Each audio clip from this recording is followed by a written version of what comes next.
एक समय की बात है, जंगल में एक टुनटुनी नामक चिड़िया कॉटन कैंडी लिए जंगल के एक चौराहे पर बैठी हुई थी। सवेरे से शाम हो गई थी, पर अब तक टुनटुनी चिड़िया का एक भी बुढ़िया का बाल नहीं बिक पाया था। ये देखकर टुनटुनी चिड़िया बहुत उदास हो जाती है।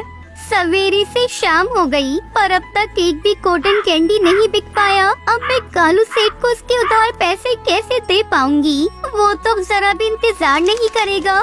तभी उसी राह से कालू कौवा अपने घर की ओर जा रहा था। कालू कौवा जब टुनटुनी चिड़िया को देखता है तो वो टुनटुनी चिड़िया के पास आता है। तुझे याद है ना, आज रात तुम्हें मेरे पैसे देने हैं जो तेरा पति मरने से पहले लिया था। अरे मालिक, अब तक एक भी बुढ़िया का बाल नहीं बिक पाया है। जैसे ही ये बुढ़िया के बाल बिक जाएंगे, मैं आपकी पाई पाई चुका दूंगी। ए चिड़िया, 5 दिन से तुम्हारी यही बातें सुन रहा हूँ। अब मुझे कुछ और नहीं समझ रहा। आज रात मेरे सारे पैसे मुझे मिल जाने चाहिए, वरना मैं तुम्हारी 5 बेटियों को अपने घोंसले की नौकरानियाँ बना दूंगा। नौकरानियाँ। ये कहकर कालू कौवा वहाँ से चला जाता है। इधर टुनटुनी चिड़िया बहुत परेशान हो जाती है। ये कालू कौवा तो आज बहुत गुस्से में था। लगता है आज ही पैसे लेकर ही रहेगा। अब मैं क्या करूं? मेरा तो एक भी बुढ़िया का बाल नहीं बिक पाया। रात को कालू कौवा आएगा, मैं उसे कहां से पैसे ला कर दूंगी? टुनटुनी चिड़िया यही बात से बहुत परेशान उदास होकर अपने सारे कॉटन कैंडी लेकर अपने घोंसले में आती है, जहाँ उसकी 5 बेटियाँ रानी, पिंकी, टूनी, लाडो, रानो अपनी माँ का इंतजार कर रही थी। अरे माँ, आप आ गए। अरे ये क्या माँ, आज भी कॉटन कैंडी नहीं बिक पाए? नहीं बिटिया, आज भी कोई कैंडी नहीं बिक पाई। माँ, जब वो कालू कौवा पैसे मांगने आएगा तो हम क्या करेंगे माँ? आज तो पैसे लिए बगैर कालू कौवा यहाँ से नहीं जाएगा। अब मैं कालू कौवे को कहाँ से उसके पैसे ला कर दूंगी? वो तो मुझे इस बार नहीं छोड़ेगा। माँ, आप चिंता न करिए, हम कुछ न कुछ करते हैं। रोइए मत, हम समझाएंगे ना उस कालू कौवे को। नहीं नहीं बिटिया, वो कालू कौवा आज ही मुझे धमकी दे गया है कि अगर आज रात मैंने उसके सारे पैसे नहीं दिए तो वो तुम 5 बहनों को उठाकर अपने घोंसले में ले जाएगा और अपने घोंसले की नौकरानी बना देगा। क्या? नहीं नहीं माँ, हम आपको छोड़कर कहीं नहीं जाएंगे माँ। बस कुछ ही समय में वो कालू कौवा यहाँ आता होगा। बच्चों, आप सब यही घोंसले में बैठे रहो। मैं पास वाले पक्षियों से कुछ मदद मांग कर आती हूँ। शायद कोई पक्षी हम गरीब की कुछ सहायता कर दे। तब तक आप लोग कमेंट में बताएं 10-5 कितने होते हैं। टुनटुनी चिड़िया उड़ते हुए वहाँ से चली जाती है। इधर 5 बेटियाँ अपनी माँ की परेशानी देखकर बहुत रोने लगती है। आज तो माँ सच में बहुत परेशान है। अब हमें कुछ करना होगा। हमें कैसे भी करके माँ को इस समस्या से बाहर निकालना होगा। 5 बहनें आपस में बातें कर रही थी। थोड़े समय बाद टुनटुनी चिड़िया भी निराश होकर अपने घोंसले में वापस लौट आती है। तभी वो कालू कौवा अपने कुछ साथी पक्षियों के साथ टुनटुनी चिड़िया के घोंसले में प्रकट होता है। ए चिड़िया, चल तुरंत मेरे उधार के पैसे निकाल। सुनिए, मेरी माँ के पास एक भी पैसे नहीं है। अगर आप हमें कुछ समय की मोहलत दे दे तो हम आपके सारे पैसे लौटा देंगे।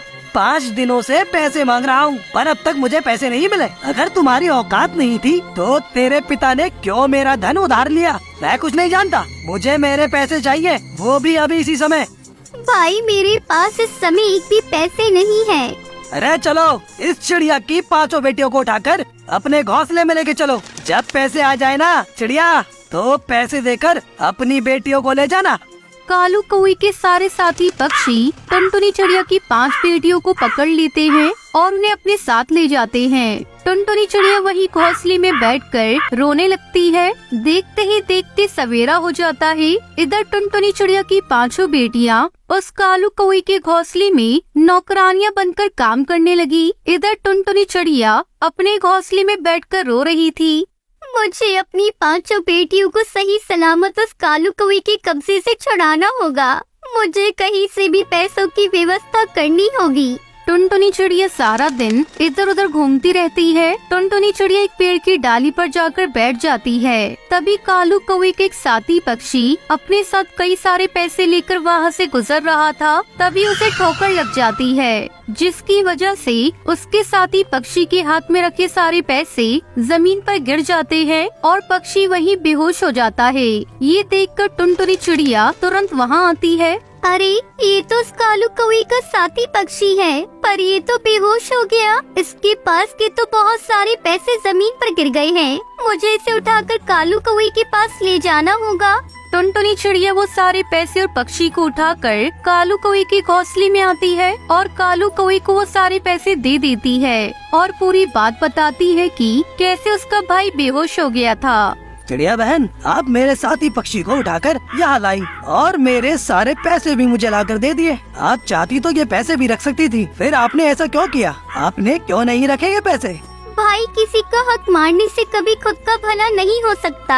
हम लोगों को हमेशा मेहनत से ही हर चीज कमानी चाहिए। टुनटुनी बहन, आपकी बातों से मेरा दिल पसीज गया है, इसलिए मैंने ये तय किया है कि आज से आप और आपकी 5 बेटियां मेरे घोंसले में ही रहोगी, मेरा काम करेंगी। बदले में आपको कई सारे पैसे, भोजन, हर चीज दूंगा। ये बात सुनकर टुनटुनी चिड़िया बहुत खुश हो जाती है और सब एक साथ रहने लगे। शिकंजी ले लो शिकंजी, नींबू सोडा से बनी शिकंजी।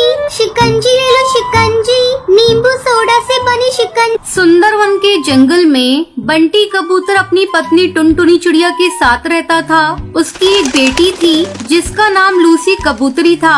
बंटी कबूतर एक किसान था। एक बार गांव के जंगल में बहुत बड़ा सूखा पड़ गया था, जिससे बंटी कबूतर के खेत में कोई भी अनाज की फसल नहीं आई थी। दोनों पति पत्नी मजदूरी करके अपना पेट पाल रहे थे। सूखा पड़ जाने के कारण जंगल में अब उन्हें कोई भी काम नहीं मिल रहा था। एक दिन थका हारा बंटी कबूतर घर लौटता है। तब टुनटुनी चिड़िया उससे पूछती है, क्यों जी, आज भी आपको कोई काम नहीं मिला?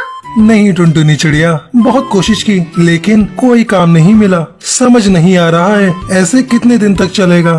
ठीक है जी, आप आराम करो, मैं आपके लिए नींबू की शिकंजी बना कर लाती हूँ। टुनटुनी चिड़िया शिकंजी बनाकर बंटी कबूतर को देती है। ये लो जी, नींबू की शिकंजी। अब घर में थोड़े से ही नींबू बचे हैं, अगर कोई काम नहीं मिला तो भूखे मरने की नौबत आ जाएगी। बंटी कबूतर नींबू की शिकंजी पीने लगता है। सुनते हो जी, मैं क्या कहती हूँ, क्यों ना हम लोग शहर के जंगल चले, वहीं कोई काम धंधा करेंगे। अब गांव के जंगल में कुछ भी नहीं रखा। तुम्हें याद है ना, मेरी सुंदरी मौसी नदी के पार शहर वाले जंगल में रहती है। चलो हम लोग उन्हीं के पास चलते हैं। शहर के जंगल चलकर कोई काम धंधा ढूंढ लेंगे। अब तो अपनी बेटी लूसी कबूतरी भी बड़ी हो रही है, उसके लिए भी तो कुछ सोचना है। ऐसा सोचकर दोनों पति पत्नी अगले दिन शहर के जंगल जाते हैं। अचानक उनकी मौसी टुनटुनी चिड़िया को देखकर कहती है, अरे टुनटुनी बिटिया, यहाँ अचानक आना कैसे हुआ? गांव के जंगल में सब ठीक है ना? क्या बताऊं मौसी, गांव के जंगल में इस बार ऐसा सूखा पड़ा है कि सारा खेत ही सूख गया है। कोई भी अनाज नहीं उग रहा है। वहाँ हम लोग भूखे मर रहे थे, इसलिए यहाँ आए हैं। आपका भरोसा था, अब आप ही हमें कोई काम धंधा दिला दीजिए, आपकी बड़ी मेहरबानी होगी। अच्छा किया बिटिया, जो अपने परिवार के साथ यहाँ आ गई। अब तुझे चिंता करने की कोई जरूरत नहीं। अच्छा बिटिया, ये बता तू गांव के जंगल से मेरे लिए क्या लेकर आई है? मौसी, मैं कुछ नींबू लेकर आई हूँ। यही घर में थोड़े बहुत बचे थे। ऐसा करती हूँ मौसी, मैं सबके लिए नींबू की शिकंजी बना देती हूँ। गर्मी बहुत है, सभी एक एक गिलास पी लेंगे। हाँ हाँ बेटी, जल्दी बना, नींबू की शिकंजी पिए बहुत दिन हो गए। टुनटुनी चिड़िया शिकंजी बनाने लगती है। तभी सुंदरी कौवे की पड़ोसन बबली कबूतरी उसके घर आती है। अरे सुंदरी बहन, ये तुम्हारे यहाँ कौन आया है? बबली बहन, ये मेरी भांजी है। गांव के जंगल से शहर के जंगल आई है और अब यहीं काम धंधा करेगी। तभी टुनटुनी चिड़िया सभी को शिकंजी देती है। नींबू की शिकंजी पीकर बबली कबूतरी कहती है, अरे वाह, ये शिकंजी तो बहुत ही स्वादिष्ट है। किस चीज से बनी है? बबली बहन, ये नींबू और सोडे की शिकंजी है। शहर के जंगल में तो कहीं भी ऐसी शिकंजी नहीं मिलती। बबली कबूतरी की बात सुनकर टुनटुनी चिड़िया की मौसी कहती है, तू ऐसा कर टुनटुनी बेटी, एक शिकंजी का ठेला लगा ले। यहाँ किसी को ऐसी शिकंजी बनानी नहीं आती। देखना, तेरे ठेले पर सुबह से ही भीड़ लगनी शुरू हो जाएगी। टुनटुनी चिड़िया और बंटी कबूतर को ये बात पसंद आ जाती है। अगले दिन वो सुंदरी कौवी से थोड़ा उधार लेकर अपना ठेला लगाते हैं और नींबू की शिकंजी बेचने लगते हैं। शिकंजी ले लो शिकंजी, नींबू सोडा से बनी शिकंजी। शिकंजी ले लो शिकंजी, नींबू सोडा से बनी शिकंजी। टुनटुनी चिड़िया की आवाज सुनकर उसके ठेले पर हरी काकी आती है। अरे बहन जी, मुझे एक गिलास शिकंजी तो देना, देखूं इसका स्वाद कैसा है। टुनटुनी चिड़िया उसे शिकंजी देती है। नींबू की शिकंजी पीने के बाद हरी काकी उस शिकंजी की बहुत तारीफ करती है। धीरे धीरे टुनटुनी चिड़िया के ठेले पर पक्षियों की भीड़ बढ़ने लगती है और जल्दी उसकी सारी शिकंजी बिक जाती है। कुछ ही दिनों में टुनटुनी चिड़िया की अच्छी कमाई होने लगती है। फिर वो अपनी बेटी लूसी कबूतरी का दाखिला एक अच्छे स्कूल में करवा देती है। इस तरह समय गुजरने लगता है। टुनटुनी चिड़िया और कश्मीर के जंगल में कालू कौवा अपनी पत्नी टुनटुनी और 2 बेटियों के साथ रहता था। कालू कौवा बहुत ही मेहनती था। वो कश्मीर के जंगल में मूंगफली बेचा करता था। इस काम में उसकी पत्नी टुनटुनी चिड़िया उसका हाथ बटाती थी। एक दिन जब कालू कौवा मूंगफली बेचकर घर आया, क्या बात है जी, कई दिनों से देख रही हूँ, सुबह जब तुम मूंगफली बेचने जाते हो तो खुश दिखाई देते हो, लेकिन घर लौटते हो तो उदास दिखते हो। ऐसी क्या बात है? क्या आजकल मूंगफली का धंधा अच्छा नहीं चल रहा है? अरे आसपास अब और कोई मूंगफली बेचने वाले आ गए हैं, इसलिए मेरी बिक्री बहुत कम हो गई है। समझ में नहीं आता घर का खर्च कैसे चलेगा। तभी उसकी बेटी भूरी चिड़िया वहाँ आती है। पापा, कल मेरे टीचर ने आपको स्कूल में बुलाया है और मेरी फीस जमा कराने को बोला है। 2 महीने से मेरी फीस जमा नहीं हुई है। ठीक है भूरी, तू कल जा स्कूल और अपनी टीचर से बोल देना, मैं जल्द ही सारी फीस जमा कर दूंगा। अब हाथ पर हाथ रखकर बैठने से कुछ नहीं होगा जी, हमें कोई दूसरा धंधा करना होगा। इस तरह कुछ दिन बीत जाते हैं। कालू कौवे की मूंगफली का धंधा बिल्कुल ठप पड़ जाता है और घर में खाने पीने की तंगी होने लगती है। कुछ दिनों बाद रक्षाबंधन का त्योहार था। टुनटुनी का भाई गोलू चिड़ा अपनी बहन से राखी बनवाने उसके घर आता है। क्या बात है दीदी, आज रक्षाबंधन का दिन है, तुम इतनी उदास क्यों हो? और जीजा जी कहाँ हैं? कहीं दिखाई नहीं दे रहे हैं। तुमसे क्या छिपाना भैया, आजकल हम लोग बहुत बड़े संकट से गुजर रहे हैं। इनका मूंगफली का धंधा पूरी तरह से ठप हो चुका है। अब समझ में नहीं आ रहा कि कैसे घर चलेगा। भूरी और बुलबुल की पढ़ाई भी छूट गई है। घर में जो भी थोड़े पैसे थे वो भी खत्म हो गए। मन करता है अब मूंगफली का धंधा बंद करके कोई दूसरा धंधा शुरू कर दूं। ऐसा करो, तुम सब मेरे साथ शहर के जंगल चलो, वहाँ मैं तुम्हें अपना ठेला दे दूंगा। वैसे भी वो अब खाली पड़ा रहता है। अपने भाई के मुंह से ये सारी बातें सुनकर टुनटुनी चिड़िया की आंखों में आंसू आ जाते हैं। भैया, आज तुमने रक्षाबंधन के दिन बहुत बड़ा तोहफा दिया है मुझे। अरे कहाँ हो जी, यहाँ आओ। ये देखो, मेरा भाई गोलू आया है। टुनटुनी चिड़िया की आवाज सुनकर कालू कौवा वहाँ आता है। क्या बात है, इस तरह क्यों चिल्लाकर मुझे बुला रही हो? ऐसा लगता है जैसे तुम्हें कोई बहुत बड़ा खजाना मिल गया। हाँ, खजाना ही तो मिला है मुझे। मेरा भाई हम लोगों को शहर के जंगल ले जाने के लिए तैयार है। चलो अब चलकर वही मूंगफली का धंधा करना। अगर किस्मत ने साथ दिया तो शहर के जंगल में हमारा धंधा अच्छा चलेगा। फिर टुनटुनी चिड़िया अपने पूरे परिवार के साथ शहर आ जाती है। कालू कौवा शहर के जंगल में मूंगफली का ठेला लगाता है। मूंगफली ले लो, मूंगफली ताजी ताजी गर्मा गर्म मूंगफली, भुनी हुई मूंगफली ले लो। बाजार के बीचों बीच मूंगफली का ठेला होने के कारण सभी जंगल के पक्षी कालू कौवे के मूंगफली के ठेले पर आते हैं। मूंगफली वाले भैया, 1 प्लेट गर्मा गर्म मूंगफली देना तो। बस 2 मिनट मुझे दीजिए, मैं आपको अभी मूंगफली गर्म करके देता हूँ। अरे भाई, मेरे लिए गर्मा गर्म और नमक डाल के 1 प्लेट मूंगफली देना, देखूं तेरी मूंगफली में कश्मीर के जंगल वाला स्वाद है या नहीं। अरे भैया, आपको बिल्कुल कश्मीर के जंगल वाला ही स्वाद मिलेगा, पहले खा कर तो देखिए। आज कालू कौवे की अच्छी कमाई हुई थी। वो बहुत खुश था। एक दिन कालू कौवा अपनी मूंगफली का ठेला रेलवे स्टेशन के पास लगाता है।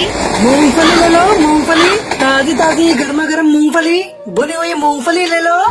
वहाँ भी उसके ठेले पर मूंगफली खाने वाले पक्षियों की भीड़ लग जाती है। टुनटुनी चिड़िया की दोनों बेटियाँ अच्छे स्कूल में पढ़ने लगती हैं। अब उनके जीवन में कोई कमी नहीं थी। उनका पूरा परिवार खुशी खुशी अपनी जिंदगी बिताने लगता है। हिमाचल के एक छोटे से जंगल में कालू कौवा अपनी माँ सुंदरी कौवी के साथ रहता था। कुछ दिनों पहले उसकी शादी शहर की एक चिड़िया टुनटुनी से होती है। शादी से पहले टुनटुनी चिड़िया ने अपने पति और ससुराल को लेकर कई सपने देखे थे, पर ससुराल आते ही टुनटुनी चिड़िया के सारे सपने बिखर गए। शादी के अगले ही दिन टुनटुनी चिड़िया की सास उसके पास आती है। बहू, आज तुम्हारी पहली रसोई है, जा जाकर किचन में कुछ मीठा बना ले, तब तक मैं और कालू तैयार होकर आते हैं। टुनटुनी चिड़िया किचन में जाती है। अरे ये क्या, यहाँ तो मिट्टी का चूल्हा है, गैस स्टोव तो है ही नहीं। मुझे तो मिट्टी के चूल्हे पर भोजन बनाना आता ही नहीं। ओ माँ जी, जल्दी यहाँ आइए। क्या हुआ बहू, तूने इतनी जल्दी मीठा बना लिया? नहीं माँ जी, अभी कहाँ कुछ बनाया है। तो फिर चिल्ला क्यों नहीं हो? वो माँ जी, यहाँ गैस का चूल्हा तो है ही नहीं, मिट्टी का चूल्हा है। तो क्या हुआ बहू, हमारे घर इसी चूल्हे पर भोजन बनता है, तू इसे जला और जल्दी से कुछ मीठा बना ले। लेकिन माँ जी, मुझसे इस मिट्टी के चूल्हे पर कुछ भी नहीं बनने वाला। ऐसा करिए, आप एक गैस का चूल्हा खरीद कर मंगवा दीजिए, फिर मैं उस पर रसगुल्ले बना दूंगी। देखो बहू, ये गांव है, यहाँ सभी के घरों में मिट्टी के चूल्हे पर ही भोजन बनता है। अब मैं तेरे लिए नियम तो नहीं बदल सकती। किसी तरह टुनटुनी चिड़िया मिट्टी के चूल्हे पर रसगुल्ले बनाती है। ये लीजिए माँ जी, मैंने रसगुल्ले बना लिए, खाकर बताइए ये कैसे बने हैं, फिर मैं कालू जी को भी देख कर आऊँ। सुंदरी कौवी रसगुल्ले को खाने लगती है। बहू, रसगुल्ले तो बहुत ही स्वादिष्ट बने हैं, लेकिन तूने पहली बार मिट्टी के चूल्हे पर बनाया है ना, इसलिए तुझे परेशानी हुई है। धीरे धीरे टुनटुनी मिट्टी के चूल्हे पर भोजन बनाना सीख जाती है। इस तरह कुछ दिन गुजर जाते हैं। एक दिन सुंदरी कौवी मिट्टी से चूल्हे बना रही थी। टुनटुनी बहू, आ मैं तुझे मिट्टी के चूल्हे बनाना सिखाती हूँ। टुनटुनी चिड़िया अपनी सास से मिट्टी के चूल्हे बनाना सीखने लगती है। माँ जी, आप तो मिट्टी के बहुत सुंदर चूल्हे बनाती है। आपको पता है, हमारे शहर में मिट्टी के चूल्हे बेचने दूर दूर गांव से पक्षी आते हैं। कुछ ही दिनों में त्योहारों का मौसम शुरू होने वाला है और घर घर में से मिट्टी के चूल्हे पर प्रसाद बनाकर पक्षी अपनी अपनी देवता को चढ़ाते हैं। मैं सोच रही हूँ माँ जी, क्यों न इस बार हम लोग भी मिट्टी का चूल्हा बनाकर शहर के जंगल में बेचें। वैसे भी पूरा दिन हम घर में खाली बैठे रहते हैं। बहू, तेरी बात में तो दम है। अगर हमें ऊपरी कमाई हो जाती है तो घर चलाने में कालू की भी मदद हो जाएगी। फिर दोनों सास बहू मिलकर मिट्टी के बहुत सारे सुंदर सुंदर चूल्हे बनाती हैं और उन्हें अच्छी तरह से धूप में सुखाकर शहर के जंगल में बेचने के लिए ले जाती हैं। चूल्हे ले लो चूल्हे, मिट्टी के सुंदर टिकाऊ चूल्हे, चूल्हे ले लो चूल्हे। तभी टूनी चिड़िया उनके पास आती है। बहन, एक कितने में दे रही हो? अगर तुम्हारे दाम सही हुए तो मैं तुमसे 2 चूल्हे खरीदूंगी। वैसे यहाँ सभी पक्षी 100 रुपए में चूल्हा बेच रहे हैं, लेकिन मैं आपको 100 रुपए में 2 चूल्हे दे दूंगी। ठीक है, मुझे 2 चूल्हे दे दो। इस तरह टुनटुनी चिड़िया और सुंदरी कौवी के बनाए हुए मिट्टी के चूल्हे कुछ ही घंटों में सारे बिक जाते हैं। देखा माँ जी, हमारे बनाए हुए मिट्टी के चूल्हे सबसे पहले बिक गए। लेकिन बहू, हमने चूल्हे के दाम बहुत कम रखे हैं। कोई बात नहीं माँ जी, जैसे जैसे हमारे ग्राहक बढ़ेंगे वैसे वैसे हम चूल्हे के दाम थोड़े थोड़े बढ़ा देंगे। ये सब तेरी वजह से हुआ है बहू। अब जल्दी घर चल, हमें कल बेचने के लिए मिट्टी के चूल्हे भी बनाने हैं। फिर दोनों सास बहू घर जाती है और मिट्टी के चूल्हे बनाने में लग जाती हैं। इस तरह मिट्टी के चूल्हे बेचकर दोनों सास बहू बहुत खुश होती हैं और खुशी खुशी रहने लगती हैं। तो ये थी आज की कहानी। आज का सवाल ये है, टुनटुनी अपनी सास को क्या बनाकर खिलाती है? अगर आपको पता है तो कमेंट करके जरूर बताएं। वीडियो अच्छी लगी हो तो इस वीडियो को लाइक और शेयर करना ना भूलें।